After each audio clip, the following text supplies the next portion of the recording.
ചുരുട്ടുകയും ചെയ്തുകൊണ്ടേയിരുന്നു.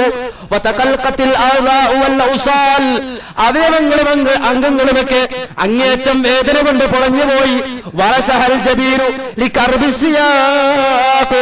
ആ സമയത്ത് വേദന കൊണ്ട് പൊന്നാർ നബിയുടെ നെറ്റിത്തരം പോലും വിയർത്തുപോയി.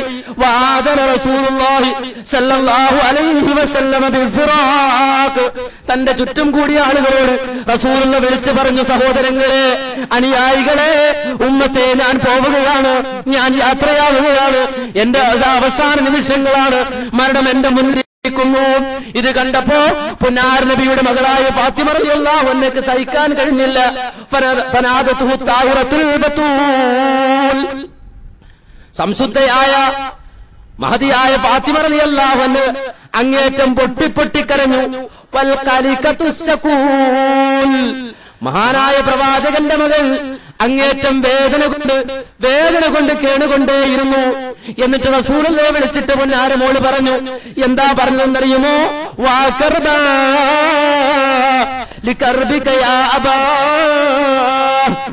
മോള് പറയാണ്, എന്ത് വേദനയാണ് പ്രവാചകരെ, അങ്ങയുടെ വേദന കണ്ടിട്ട് എനിക്ക് സഹിക്കാൻ കഴിയുന്നില്ല നബിയെ. എന്ത് വേദനയാണ് താങ്കൾ അനുഭവിക്കുന്നത് നബിയെ? ആ സമയത്ത് റസൂലുള്ളാഹി പൊന്നാര മോളെ ഇങ്ങ് വിളിക്കുന്നു. ഫജാബഹാ സല്ലല്ലാഹു അലൈഹി വസല്ലം വഖദ് വദ്ദാഹാ ബിലംനിഹാ ഇലൈഹി. പ്രവാചകൻ പൊന്നാര മോളെ വിളിച്ച് നെഞ്ചോടടുപ്പിച്ച് ആ പ്രവാചകന്റെ മോളെ ആശ്വസിപ്പിക്കുന്നു. ഫാത്തിമ റളിയല്ലാഹു അൻഹയെ ആശ്വസിപ്പിക്കുന്നു. എങ്ങനെയാണ് ആശ്വസിപ്പിച്ചത്? ലാ കർബാല ബികി ബഅദൽ യൗം. പൊന്നാര മോളെ, നീ വിഷമിക്കണ്ട, നീ പ്രയാസപ്പെടണ്ട. ഉപ്പയുടെ അവസാനത്തെ വേദന ഉപ്പ അനുഭവിക്കുകയാണ്. ഇന്നത്തെ ദിവസം കഴിഞ്ഞാൽ ഉപ്പക്ക് വേദനയില്ല. ഉപ്പയുടെ അവസാനത്തെ വേദനയാണ്.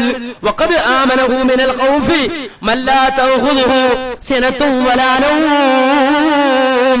ഉറക്കമോ മയക്കമോ ഇല്ലാത്ത തമ്പുരാന്റെ അടുക്കലേക്ക്, റബ്ബിന്റെ അടുക്കലേക്ക് നിർഭയത്വം അന്വേഷിച്ചുകൊണ്ട് ഞാൻ പോവുകയാണ്.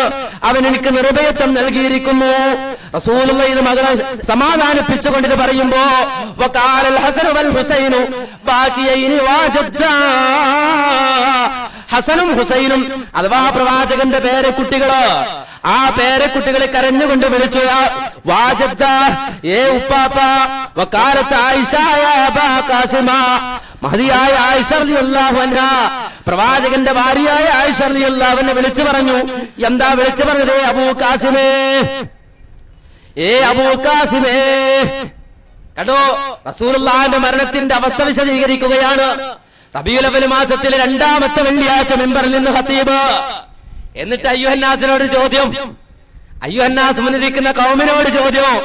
ഹുബ്ബുർ റസൂലിന്റെ കോൺഫറൻസിന് പോയിട്ട് ബാനറും പോസ്റ്ററും ഒട്ടിച്ച് വന്ന് മുന്നിലിരിക്കുന്ന ഖൗമിനോട് ചോദ്യം. എന്താ ചോദ്യമെന്നറിയുമോ? വഅയ്യു തർഫിൻ അലൈഹി മാദമ ഫഅയ്യു നജീബിൻ അലൈഹി മർതഫ വഅയ്യു റുസ്ലിൻ ലിഫഖരിഹി മത്തസൽ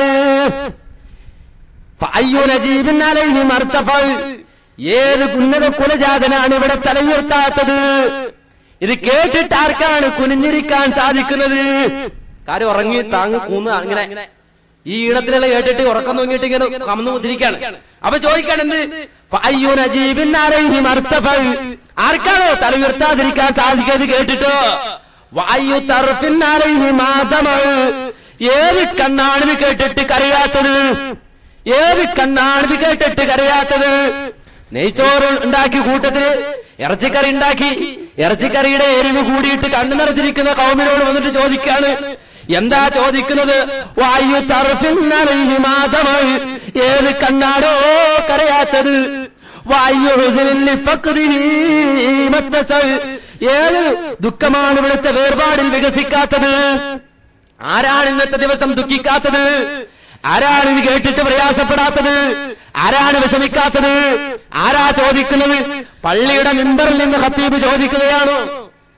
പള്ളിയുടെ മിമ്പറിൽ നിന്ന് ഖതീബ് ചോദിക്കാൻ 1 കൊല്ലല്ല, 2 കൊല്ലല്ല, വർഷങ്ങളായി ചോദിക്കുന്നു. അല്ലടോ, റബീഉൽ അവ്വൽ മാസമാകുമ്പോ സന്തോഷിക്കാൻ നടക്കുന്നവനെ, ഘോഷയാത്ര വിളിക്കാൻ നടക്കുന്നവനെ, മുജാഹിദ് പള്ളിയുടെ വാതിക്കലൂടെ വാശിയോടെ മുദ്രാവാക്യം വിളിച്ചു പോകുന്നവനെ, വാശി തീർക്കാൻ വേണ്ടിയിട്ട് ജാഥ നടത്തുന്നവനെ, അവനോട് ചോദിക്കുകയാണ്, നിനക്ക് കരഞ്ഞുകൂടെ? ഒന്ന് തലയൊന്ന് ഉയർത്തിക്കൂടെ? ഒന്ന് വിഷമിച്ചുകൂടെ?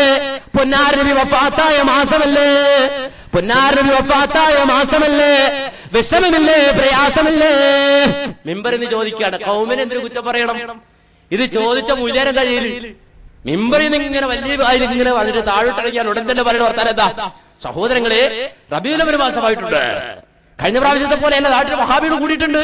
അതുകൊണ്ട് തന്നെ പൂർവാധികം ശക്തിയോടുകൂടി ഇപ്രാവശ്യം നബിദിനാഘോഷം നടത്തണം. നമ്മുടെ ഉസ്താദ് വളരെ സജീവമായി ഹുബ്ബുർ റസൂൽ സജീവമായി എല്ലാ ജില്ലകളും നടത്തുന്നുണ്ട്. അത് ഉഷാറാക്കണം, കെങ്കേമാക്കണം.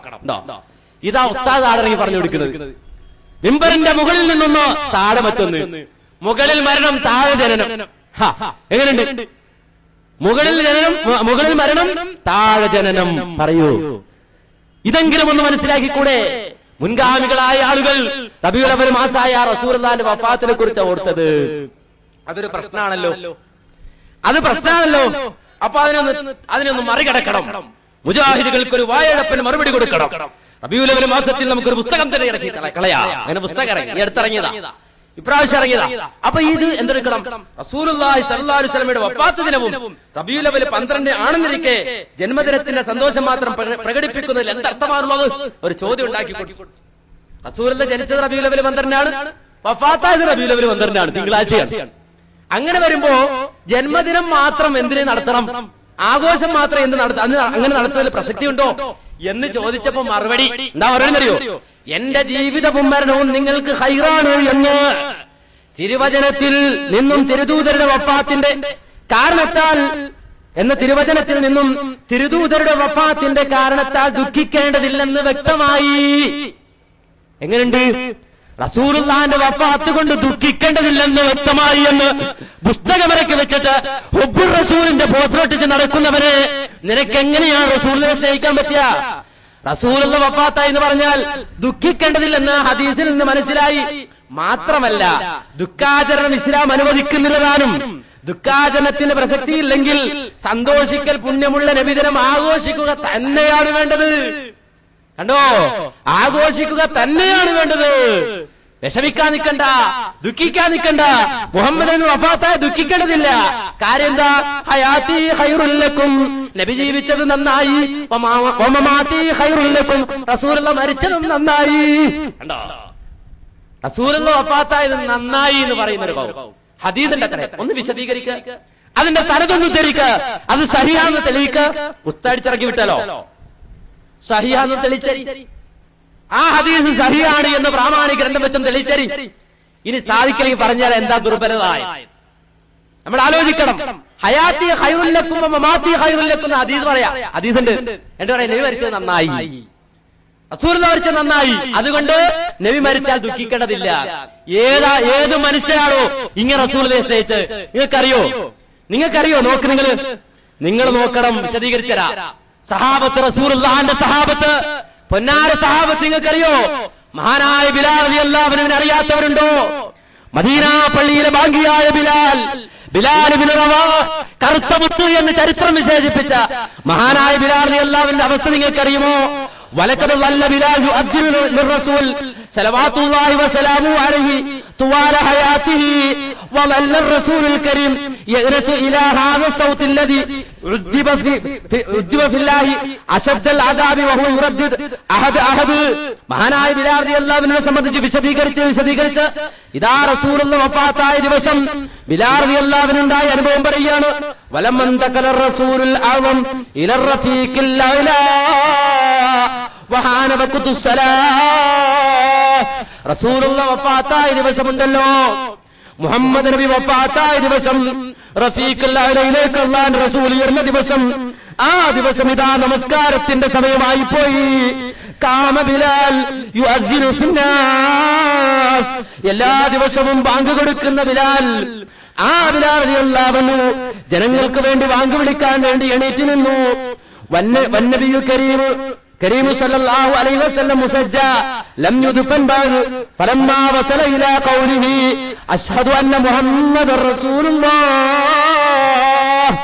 പ്രവാചകന്റെ മയ്യിത്ത് അവിടെയുണ്ട്. പ്രവാചകൻ വഫാത്തായ സമയത്ത് നമസ്കാരത്തിന്റെ സമയമായിട്ട് ബാങ്ക് വിളിക്കാൻ ബിലാൽ റളിയല്ലാഹു അൻഹു എണീറ്റ് നിൽക്കുമ്പോ ബിലാൽ റളിയല്ലാഹു അൻഹു പറയുന്നു, എന്ത്? അശ്ഹദു അന്ന മുഹമ്മദർ റസൂലുള്ളാഹ്.